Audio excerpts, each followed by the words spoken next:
Installing a RAID supercapacitor module on the air baffle. Note: RAID supercapacitors can be installed on the chassis, in the air baffle, or in riser 1 slot.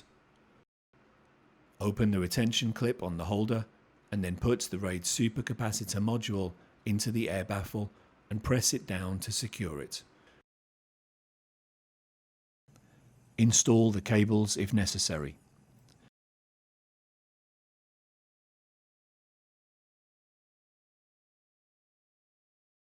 Install the air baffle.